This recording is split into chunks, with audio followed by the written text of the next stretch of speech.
Welcome to Talking with Tech. My name is Chris Bouguet, and I'm here with Rachel Nadel. We are sequestered in our houses right now, in our homes. How you doing, Rachel? We are more than 6 feet away from each other, Chris. It's a crazy time we're living in right now. It is. There's a lot of fear and uncertainty, and that is making everybody nervous. But we are here now. We'll start off with this right here, this piece of positivity. You and I have had a relationship for years that has been primarily, almost exclusively, except for one time where we got to have dinner together, has been this, screen time, and we're best buds. You know what I mean? So we are maybe kind of uniquely equipped, but if it works for us, it can work for everyone else as well. I couldn't agree more. And I think that there's a lot of uncertainty. I think anytime there's a change, people feel uncomfortable and nervous. I think there's a lot of type A SLPs out there. There's a lot of type B too, but I think that we're all kind of trying to figure out online learning, telepractice, how we can support our students from afar. And I think that it's a crazy time where we're trying to learn as much as we can and try things that we've never tried, all while we have a global pandemic happening. So it's really a stressful time in a lot of people's lives. Well, on the date of this recording, it's on a Wednesday, and this afternoon you're going to be doing a webinar with Cough Drop, right? But not that it's specific to Cough Drop. They just happen to be kind of sponsoring the webinar. Am I thinking of that right? And it's all about telepractice? Yeah, so it's an early AAC in the Cloud, which is a annual online conference that Cough Drop sponsors. So it's an early AAC in the Cloud session. They reached out to me and said, "Hey, we know you do telepractice in AAC. We're getting a lot of people asking questions about telepractice and AAC. Can you do a webinar?" And so, of course, I was like, yes, I definitely can, because I definitely do telepractice and AAC, and I feel like I have a lot that I could share about my experience. And I mean, the response has been overwhelming. They reached out to me and they were like, "We had to change the platform, within, I don't even know how many hours." It was like we already had 1,000 people sign up. At this point, I have a bit.ly link that's attached for people to sign up, and it's like almost 3,000 people have clicked on that link. So I don't know how many people are going to be there later, but it's going to be a lot. I know that when I saw you post about it on Facebook, I shared it through Facebook, and my mom actually shared it then. And I was like, "Oh, Mom, right? I sent you that this morning." I know. I was like, oh, wow. I was like, it took me a second to figure out what was happening, because I saw my post and then, you said some comment like, "Way to go, Mom." And I'm like, what? And then I saw like Bouguet as the last name. And I was like, oh my gosh, Chris's mom shared my webinar. Thank you. Yeah. Now, one of the things that this webinar is going to touch on are who are the good candidates for telepractice, because, clearly there are people that would be terrible candidates for. Can you hear the sarcasm in my voice? I hope so. So, Rachel, who are good candidates for telepractice? All kids are good candidates for telepractice. And I actually posted on my social media a visual that says that all children are good candidates for telepractice. And it was in response to a lot of the comments that I'm seeing by, speech language pathologists online saying, "Oh, well, this is great, but this wouldn't work for my population." Or, "This is great, but my kid's too low functioning for this." And so, it was in response to this notion that there are good candidates and not good candidates for telepractice. It might look a little bit different, but all children can benefit from having a qualified speech language pathologist helping to guide communication opportunities and facilitate communication from afar. Mm-hmm. When you told me there was some people that I hadn't realized, my nose has been really stuck in what's happening in the accessibility world, and I had not realized that there were a contingent of people starting to spread that sort of myth that there are candidates and not good candidates. And I was like, "You're kidding me!" Like, it got me all fired up. Like, I felt like we were past this with AAC for the most part, or that there's a very small minority that were thinking with AAC why it's like, "Oh, well, they would not be a good candidate for AAC." Like, that is such a myth that I think most of us have really busted. And it's just finding out, okay, what is going to be the right AAC? Well, now here we have a whole nother myth in the middle of this crisis pandemic of saying, well, I'm sorry, I guess I can't help you because you're not a good candidate for telepractice. That to me just sounds like an excuse, like that you don't want to do it or you don't want to be able to come up with the creative ways of how you can help these people. I mean, really, it's a choice of two things, right, Rachel? It's either they get nothing or they get you trying, And so how about they get you trying? Yeah. I could not agree more. And there's this notion that, a child can't attend to the screen. And my response to that is they don't need to.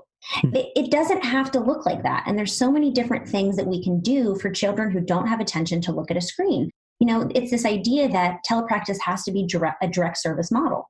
And while that does work for some students, it does not work for all students. And so, we really need to think outside the box as to how we can facilitate opportunities for communication partner training, coaching parents, coaching siblings. I was, on the interview that you're going to hear a little bit later today, which is Caroline Musselwhite. I'm real excited. I was talking about how, I'm pulling siblings into the mix. One, because parents are really stressed out right now. They're really overwhelmed. They're oftentimes juggling homeschooling and working, remotely. And then it's like, add it to the list. Let's do a speech therapy session. And so for parents who are feeling overwhelmed, I'm gauging that as a clinician and I'm saying, you know what, it's fine. Get the sibling, put him in front of the computer right now. And I'm going to teach him about modeling. And he's going to be, the facilitator in this session. Another thing that I'm going to be talking about later in my webinar is we can use videos and we can coach parents through experiences that have already happened. So it doesn't have to be, in real time, I'm, coaching you through an activity. It can be that, but it doesn't have to be that. I recruited a grandmother the other day and, because again, mom was overwhelmed and she's like, I can't do this. And I'm like, it's fine. I was like, just send me grandma's information. Grandma and I spoke and I was like, send me any videos that you have, with this specific student. And it wasn't, grandma trying to sit down and do a speech and language activity. It was just a video that she had. And I was able to, walk through the video, pause it, and, help her reflect, teach, about basic communication strategies, what kinds of words that she could model on the device in that specific activity. And, an idea for the next time that, either they FaceTime, or they see each other in real life, like the kinds of things that she can start doing to help facilitate communication.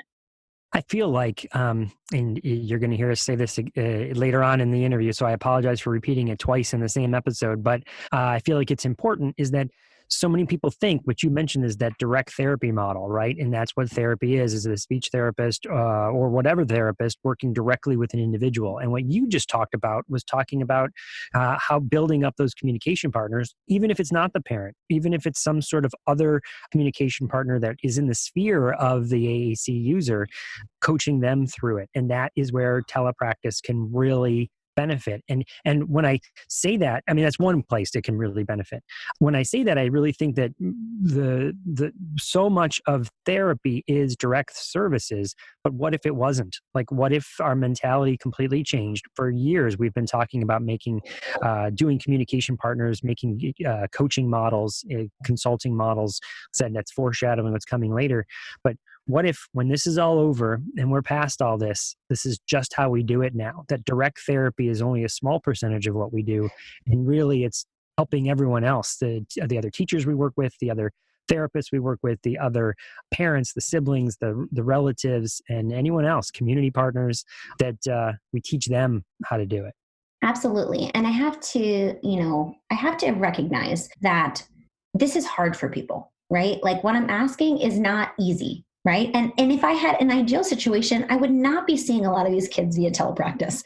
While it can be effective, it's not my first choice.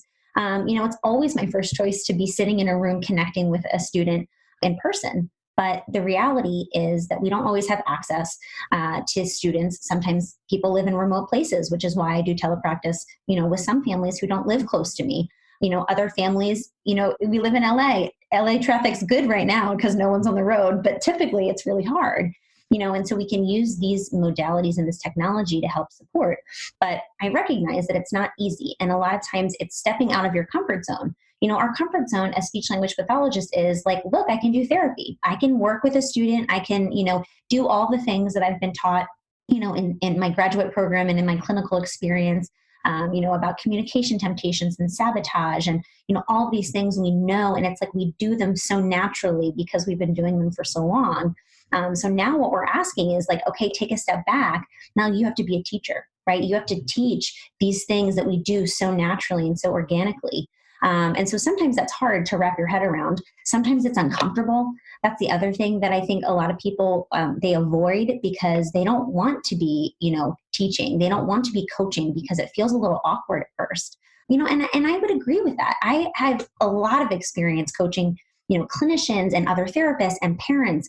And sometimes even for me, if I haven't been that role in a client or a communication partner's life, it's a little awkward at first. Like you have to kind of put your ego aside and say like, this is going to feel a little funny, but like, let's just work through this.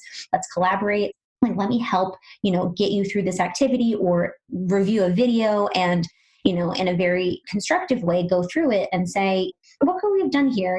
We seem to be losing steam. I just had this conversation yesterday. Mom sent me a video of a child who was getting really antsy and started, escalating. He was getting upset because he had to sit there and, I think she was doing like a prepositions activity or something. And so like I paused it and I was like, okay, like what are the signs that he's showing you that he's becoming dysregulated?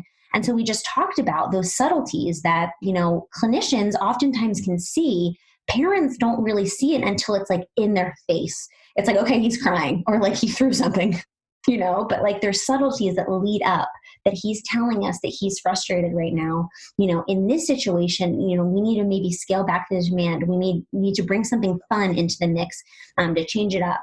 And so it's like we have these opportunities to really work alongside of parents and collaborate and teach them all the things that we just take for granted that we know and use every day. Well, and I think so often, I know I've said in our neck of the woods, it's like, well, geez, how can we coach parents through this? When do we have time? Or, it's kind of an old joke with teachers is that you'd say, geez, I could get so much done if I didn't have the kids, yeah, that's the whole point of teaching. So, well, same thing here. It's like, geez, if I wasn't working with the kids, I could really coach the parents, well, now we can do that. We have time to do that. And again, not just parents, like you said, that it can be very overwhelming and scary. This is a scary time for people. Another thing you said that really resonated with me is that it's not easy, right? But if it was easy, we wouldn't have to do it. Do you know what I mean? It would just come natural to everybody. It doesn't. So anything worth doing is going to be hard. And that's where the growth comes. That's where learning comes, is that if you're not really learning anything unless there's a little bit of a struggle, that's how you overcome it. And that's how you learn from it. So I feel like that's what this is. Yes, it can be a little uncomfortable, but you learn and then you build a new script for yourself and you figure it out and don't avoid it, embrace it, because that's where growth comes from. And I have to tell you, I've been doing a lot of telepractice the last 2 weeks, especially. And I have to say, parents who were not really interested in me coaching them or learning strategies, the parents that maybe the nanny would bring them to my sessions, these are the parents that are showing up now. These are the parents that are like, I did a session yesterday and mom was in the kitchen because I said, okay, let's do that. Let's take this natural environment, right? We're requesting food right now because that's what she's real excited about. Go to the kitchen. Where do you eat? Like, go where you actually eat. Like, not in my therapy room where it's like contrived, right? Like, I'm excited. Like, let's get in the kitchen. And mom is standing in the kitchen. The device is strapped across her body and she's modeling. We had a little jar. We were working on open. We were opening the refrigerator. We were opening the cabinets. And it was just like, this is a mom who I might have anticipated would not buy into this process, right?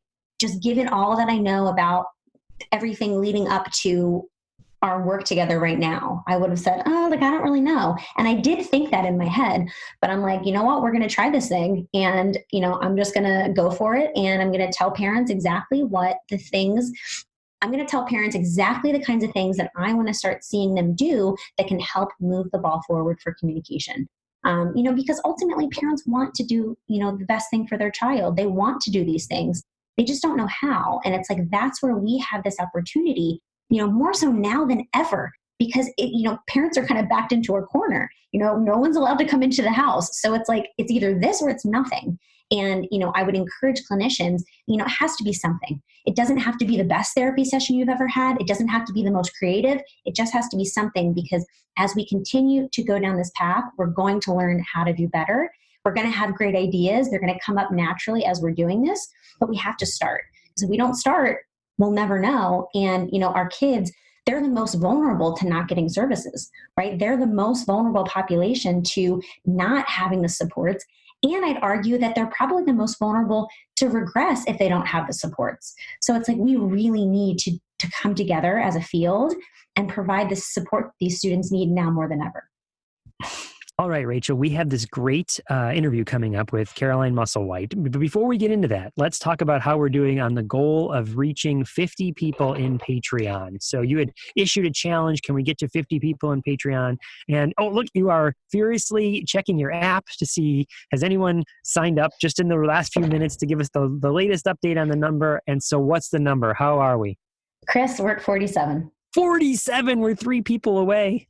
Yes, I'm so excited. And I have to say that you guys have been really impressing me in the last, I'd say 24 to 48 hours. We have had so many new Patreon members. I think that, I've definitely been very active on social media, posting a lot, and, we've been doing webinars, Chris, and, but it's so exciting to see that we're all coming together and you guys are joining us, in this membership. We really are excited because it's a community that we love so much. And now, we're able to talk directly to you guys.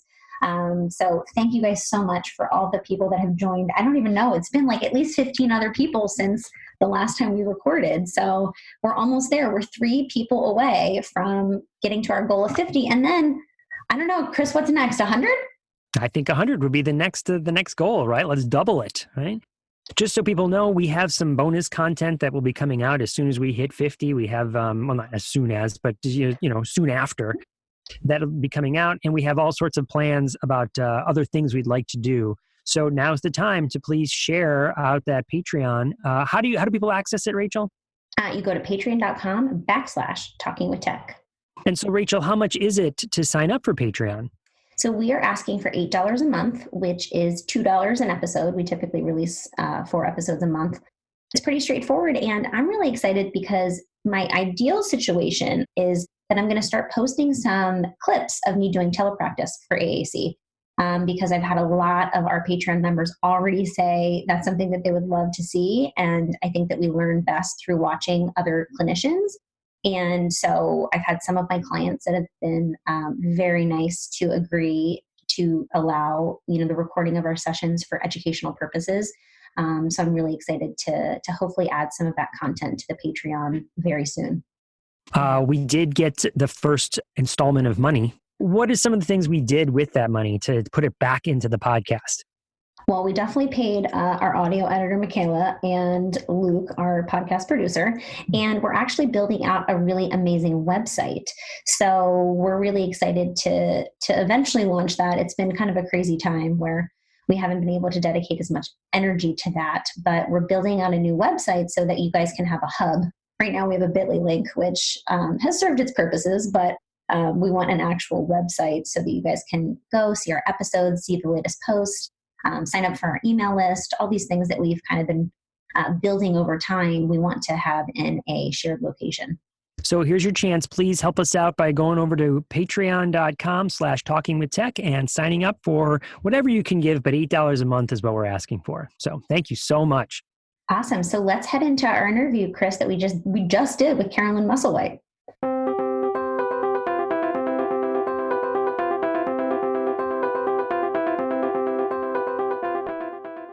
SpeechBlubs is an app that helps kids make sounds, then words, and then sentences with just 10 to 15 minutes of practice a day. The app has more than 1,500 fun activities for toddlers, preschoolers, and anyone with speech delays. SpeechBlubs was designed by speech therapists, parents, and kids too.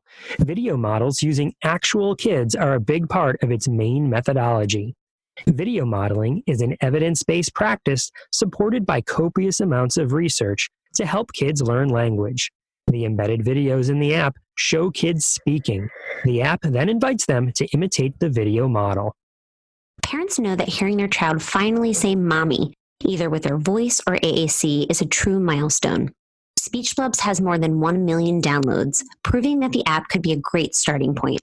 The subscription starts as low as $4.99 a month for the annual plan, which is a nominal investment to improve a child's speech and language abilities. Anyone can try the app for free for 7 days, but as a listener of this podcast, SpeechBlubs is providing an extended trial for an entire month. Simply go to bit.ly/TWT SpeechBlubs and complete the form to receive an extended trial. Also, if you're a Talking with Tech Patreon member before April 2nd, 2020, you will receive a free lifetime membership to SpeechBlubs. Go to patreon.com/talkingwithtech to sign up. And check out speechblubs.com for more information about using this engaging and empowering app. That's speechblubs.com. Check it out today.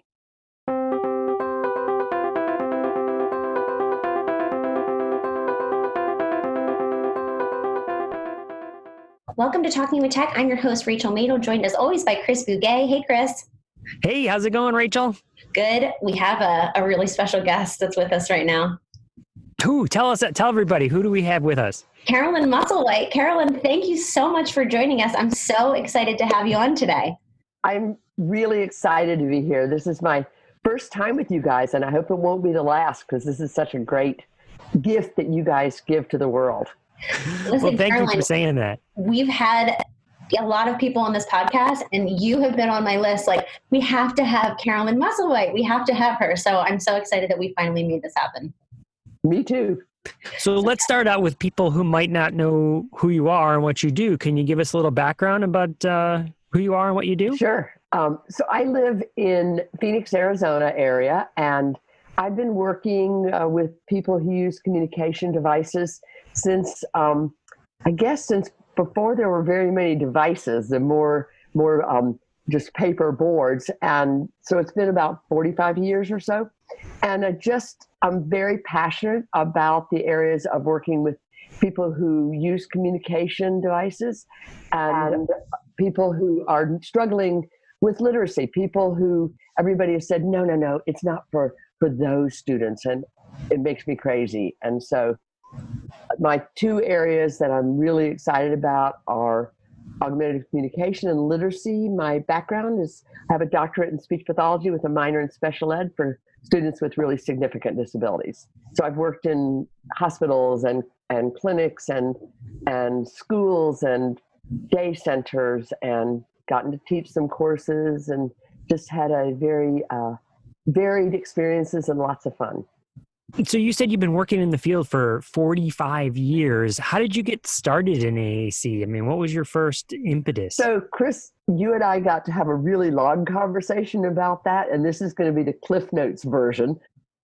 I was a volunteer at a state institution for people with significant disabilities, and I found out across time that one young woman there who I really thought wasn't so aware of anything was extremely aware of everything and really crazy about a particular character on a soap opera and really sad when that character died. And so I wish that I could say that I then went in and made her amazing communication display, and I didn't. I was 19 and knew nothing, had never heard of this field. It didn't really exist then. But I did get to have really good conversations with her in terms of, 20 questions types of things. And I did get this burning desire to work with people who were really struggling to be successful in their communication. And so when I found out about augmentative communication, I changed my major and went into speech pathology so that I could try to figure it out. And I'm still figuring it out. Yeah, absolutely. I was going to say, I think there's a number of people that start off in AAC or start off with speech therapy because they know somebody or they met somebody that said, whether it's a sibling or some other family member or it's someone that you worked with that you're like, wow, wait, I want to learn more about this and how I can help more people around the world. Absolutely. So again, 45 years. I don't mean to harp on that number, but that means you've seen, at least just in my time of 20-ish years, I've seen a huge growth in a. I'm just curious, what do you find? And also, just to be very transparent with everybody, we are currently recording this interview in the middle of the pandemic, right? So if I think of the whole breadth of time, I'd love to hear, I'm sure everyone would love to hear the changes that have happened, what you think some of the biggest changes are in AAC. So looking at the long-term view, changes, obviously technology has changed a lot, but it's been interesting to see how there've been these fits and starts. So we had, back when we had the really horrible text-to-speech, I mean, just really bad, but lots of ability to have pages and pages and so many things people could say, and people were really having some success. And then we got the digitized speech, and now people could say 32 things as long as they were really short. So I felt like that was a huge backup for us, that the idea of, yes, it sounds better, but you don't get to say much. Other big changes, I've seen just finally, our field now believes in using core language, that should be one of the options. That initially everything was sentences, pre-programmed full sentences. And then we started having more words, but it was a lot of noun town, just a lot of, the things you like. And really they were just expensive choice boards. They were talking choice boards. And so now I see that huge sea change toward having core language is one of the options, but I also feel like we need to remember the whole issue of multimodality. And I know everybody talks about it, but I don't really see as much happening in multimodality as I'd like to. And one other thing, I feel like we have so many people for so many years have been talking about the importance of modeling. I mean, I remember talking about that in the first textbook I ever wrote, which was finished in 1980. It was a textbook on AAC for graduate students. And we talked about how important it was to model. And I think it's only been in the last 5 to 10 years that I see everybody on the modeling bandwagon and really getting it, that's how people are going to learn. And that's been really exciting, but incredibly frustrating that it took so long to get there, Yeah. Can you clarify a little bit or dig deeper into what you mean by multimodalities, right? Because I think a lot of people think, well, what do you mean? I gave them something and they're pointing with their finger or they're tapping something. Can you, what exactly do you mean by multiple modalities? Well, so many people I work with do a great job with facial expressions and with body gestures, but sometimes individuals only do that occasionally, but they can, and they need to know how powerful that is. I know that one person I work with is just so good with both facial and gestures, and when she presents, it's so much more powerful because you get the whole gestalt of who she is. So you hear the words she's saying, and that's really good. But then you see a gesture or a stance or something like that. And then you hear a vocalization that shows how that she actually is laughing about this and thinks this is very humorous. And then you get a really funky facial expression. And all of that together gives me so much more. And so trying to work with the individuals we're working with, I'm trying to, point that out when I see somebody make a gesture who doesn't do it all the time, and try to, to really build on that and make that happen more. So, I'm having a really hard time not getting all my hands into the picture and not gesturing because you're only seeing my face. And I'm such, I'm one of these people, if you tied my hands, I think I just wouldn't be able to talk. And I would love to see us help figure out, and I'm not saying I'm doing a perfect job of that at all. I really have a lot more I need to do. I also am seeing, devices and apps that are more multimodal, that offer quick talk kinds of things, that offer ways to quickly tell stories of our lives that are just really hard to do word by word for many individuals because it's really slow. That we have more powerful ways to tell jokes that are fast and has, sound effects and things like that. So just figuring out how can we do this light tech with your bodies, and how can we do this with your technology? How can we really make that multimodality a big deal? I love what you're saying, Caroline, as far as the whole picture, because I think that goes a long way, and we don't even recognize sometimes. We're focusing so heavily on a device that we don't see even those gestures, those facial expressions. And I love your point of seeing that and really making the person aware that they're even doing it and what that means. Taking something that they're already doing and building off of it so that it can be, a more consistent skill. Can I also say that, so I have a 12-year-old daughter, and as far as we know, she has no disabilities. And she, just recently, my wife and I are having this conversation with her that we would go in and be like, "Hey, how you doing?" "Fine." "Wait, you said fine in a way that and you slumped your shoulders like you're not really fine, She's like, "What do you mean? What do you mean, Dad?" And it's like, well, see how you could say like, "I'm fine. I'm totally cool, Mom." Or, "Hey, could you clean up the room?" "Fine, I'll clean it up." Well, it doesn't sound like you are really fine with cleaning up your room or that you want to do that. You could make it sound like, "Hey, oh yeah, sure, no problem, Mom. I can do that. That's awesome. Yes, you're right. It is kind of a mess in here," but you don't say that. And I guess the reason I'm pointing that out is what I'm hearing you say, both Caroline and Rachel, is the idea that these sort of subtle expressions and our facial, they all tell a story and they all mean something. And sometimes what we do is really point out what it might be obvious to other people. We have to teach it explicitly to certain people, right? I was teaching my daughter explicitly, you didn't really feel inside that you were angry at Mom, but the way your face came off and the way you shrugged your shoulders and the way you turned away sent a whole different message than the words you were saying. Yep. And then there's that eye rolling, right? And eye rolling is a skill that I have some students who use communication devices who are really great at the eye roll that gives so much, because we don't have all the tones in your devices. A lot of times, sometimes we want to give that tone of fine, that was intentional, that we really want to say, you want me to clean my room. I don't want to clean my room, but I will do it because you are my parent and you give me food and shelter. But I really do want you to know that I'm not excited about this. That's much harder to express. If you just say fine using your AAC device, it comes out, it's kind of atonal. It doesn't give that.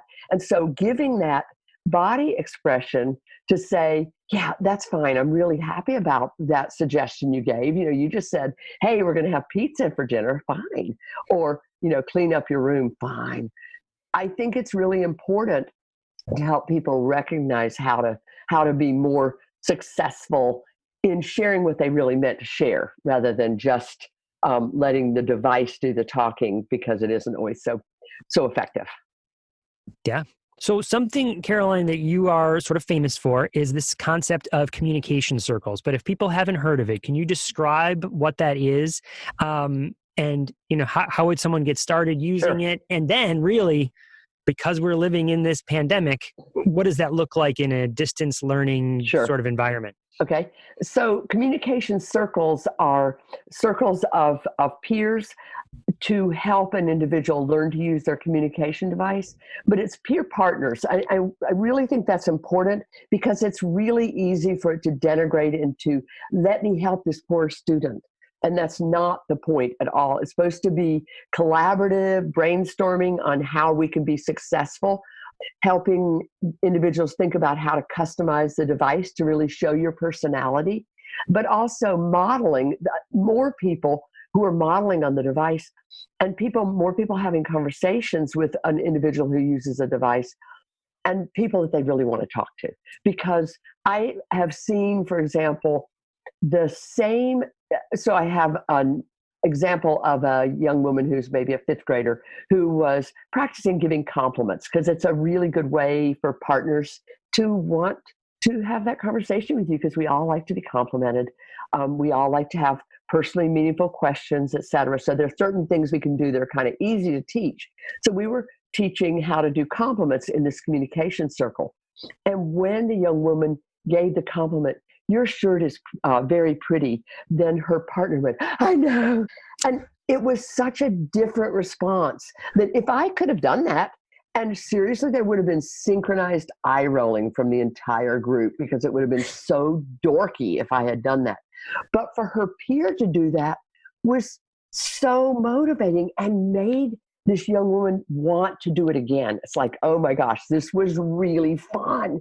And her friends really liked it. And then they would help her go find another friend to kind of surreptitiously, they would set it up, but in a very behind the scenes situation. So they would sit and do hey, who should we give a compliment to today? Oh, how about, and they would pick somebody, and then they would talk about what they might say.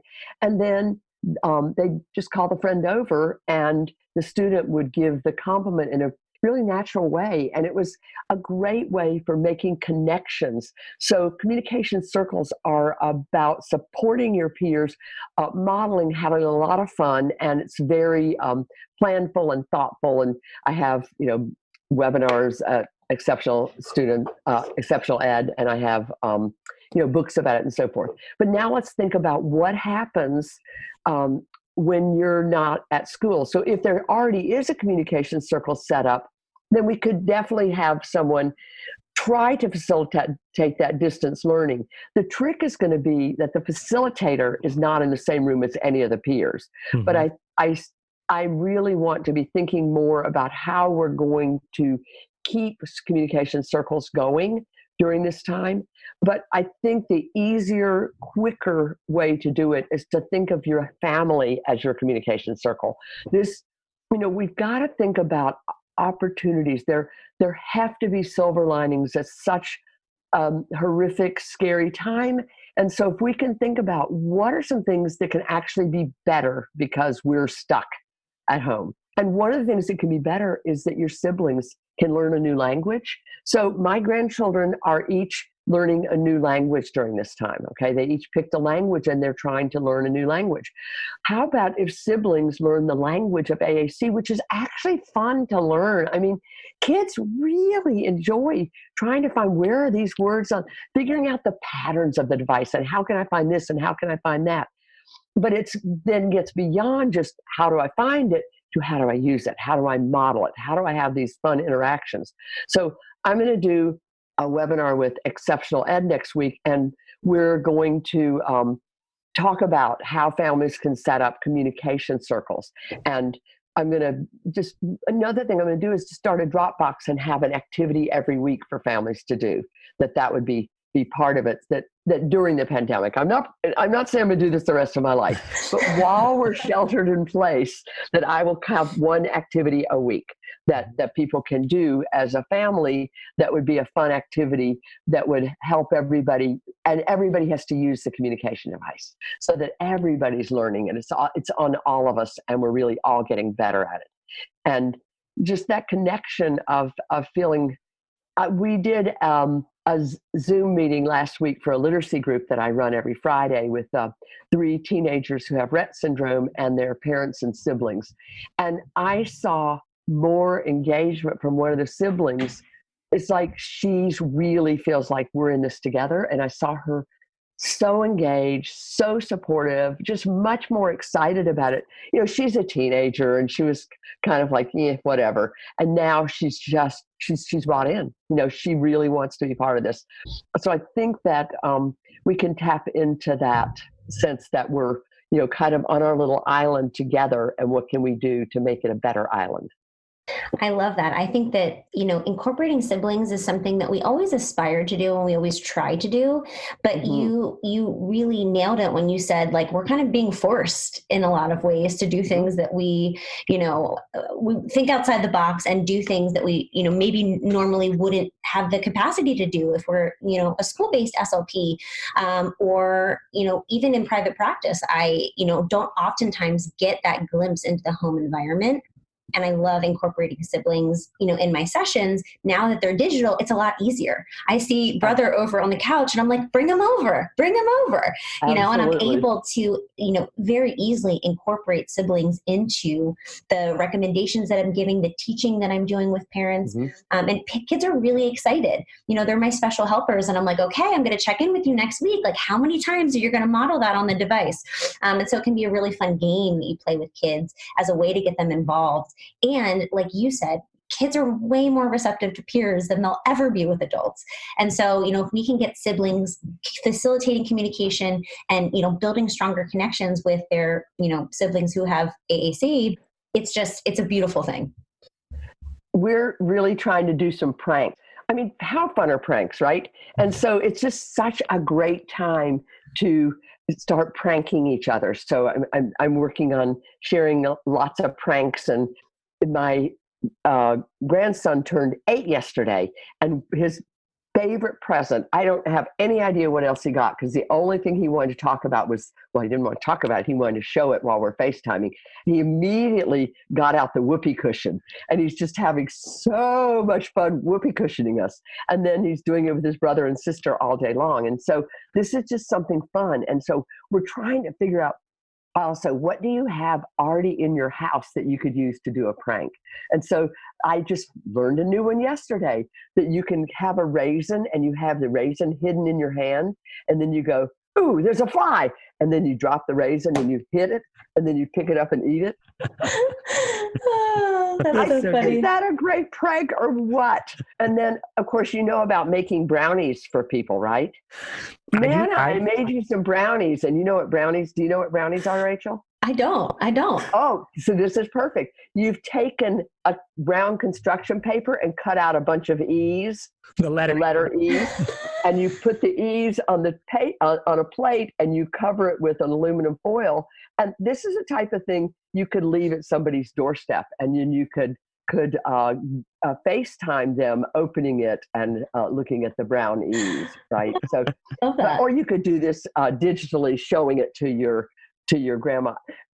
I baked you some brownies, Nana, and then having fun, and then you're like, what should we do? And then she's telling you to open it, and you open it, and of course it's brown E's. And so just people won't know this, but we are recording just a few days before April Fool's Day. Oh, so very good. Perfect time to be talking about pranks. Yeah. And my family is one of those, they cringe on April Fool. They're like, they send out messages for help, because I'm known for doing the pranks around the house. I'll have to find some of them and show pictures of them, because that morning. So yes, I just love the whole idea of pranking people. Yeah.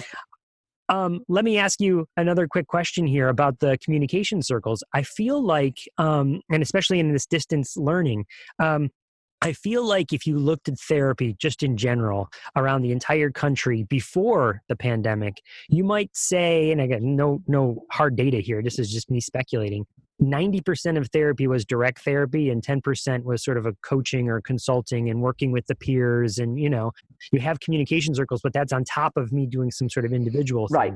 And I wonder do you foresee that flip-flopping, that now 90% will be the coaching and communication partners and teaching other people how to work with AAC, and 10% will be doing direct therapy? I don't know. What are your thoughts, both of you? Oh, I would love to say yes, but I think old habits die hard. I love the coaching model. I think it's so much more effective. I think when we're all in groups and we're modeling for each other. I run a community outing group too that we're going to try to figure out how to do next week, community inning. And so I just think that model is so much more effective and so much more successful. I believe in camps. I think all that stuff works best. I'll be thrilled if it goes to 20%, Chris, but I would love it to be 90%. I think coaching has to be real coaching, not just doing a flyby consulting and telling a teacher what to do, because it has to be doing the modeling and modeling it in the classroom, how we're communicating all day, and then coaching so that teacher can become more effective. And I think a lot of times people kind of think that coaching and consulting are the same, and they're not at all the same. They're very, very different. And coaching is so amazing, and consulting is great, but doesn't I don't always see the follow through from consulting that I see from coaching. Just the people that might be listening and be like, well, what is the distinction between the two? I know that the way I talk about it is consulting is more like you're pulling someone in and they're telling you what to do. That's a consultant. Where a coach, you pull them in and they ask you questions, so you come up with what to do by yourself. Is that a good distinction? But I also see direct coaching where we can go into a classroom, for example, and model how to use AAC more interactively, everybody, and then coach it also where I agree with your coaching issues of brainstorming and collaboratively doing problem solving, but I also think we can take what we were doing as direct therapy and turn that into coaching too. I think we can have multiple coach hats, coaching for solutions, and we're coaching for how to, here's how you strive for 5. And I'm going to think of 5 things that we're going to model a lot during the science experiment. And, I'm going to do this and model this today. And now let's collaborate and we're going to figure it out together. And the parents are going to pick the 5 things that they're going to model during this other activity. And now everybody's going to do it, and I'm going to observe and coach and so forth. So I think there's so many opportunities. And so I will be so hopeful that the lessons we learn, I have to tell you, I just learned about annotating in Zoom last night while we were having a virtual happy hour. We were annotating in the virtual happy hour. And I feel like such an idiot that I didn't know this, but now that I know better, I plan to do better in my consulting, in my practice when I'm doing teletherapy. Tele-AAC. Tele-AAC. When I'm doing that, I plan to use the things I'm learning, during this time. And I hope that those will be things we'll use forever, that we're going to make a lot of progress and then we'll use it, in the foreseeable future. So I love the annotating feature. Caroline, have you seen the stamps on Zoom? So Absolutely. you can do a stamp. And so I've been using that when I stream my device and I'm trying to model. I'll have a child pick what stamp, and all the girls want the heart.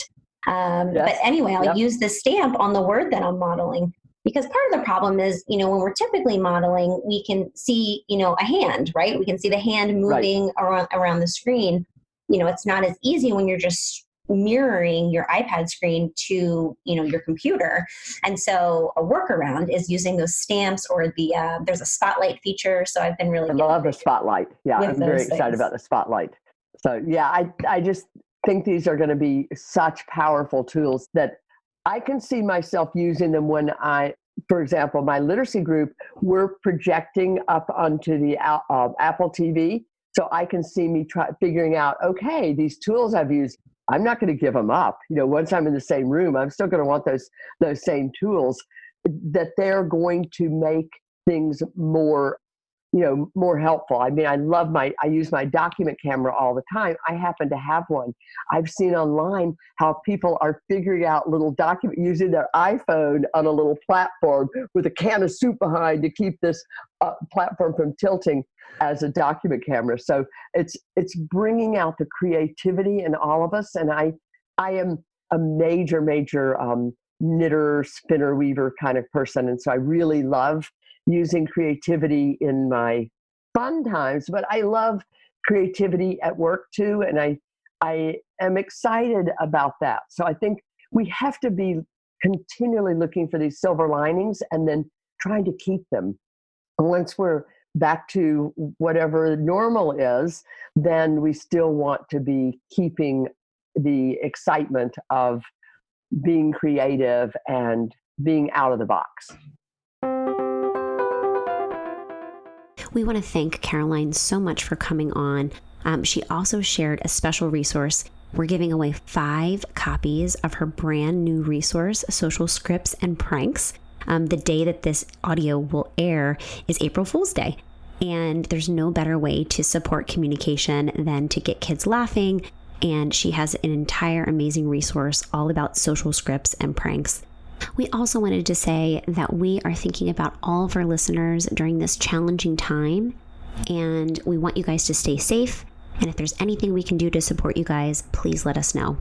For Talking with Tech, I'm Rachel Madel. Thank you guys so much for listening, and we'll talk to you guys next week.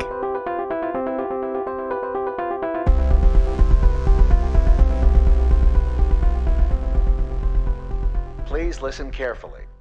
Hi, I'm Matt Hott, one of the hosts of Speech Science, a weekly podcast bringing you all the information that you can handle related to speech sciences and disabilities. Michelle Wintering, Michael McLeod, and I interview leaders and difference makers in the field. Every Tuesday, we drop a new episode. You can find us on iTunes, Android, and on our website, www.speechscience.org/Speech Science Podcast. Join us as we try to find the answers to the question, what is communication? You're listening to the Exceptional Podcast Network.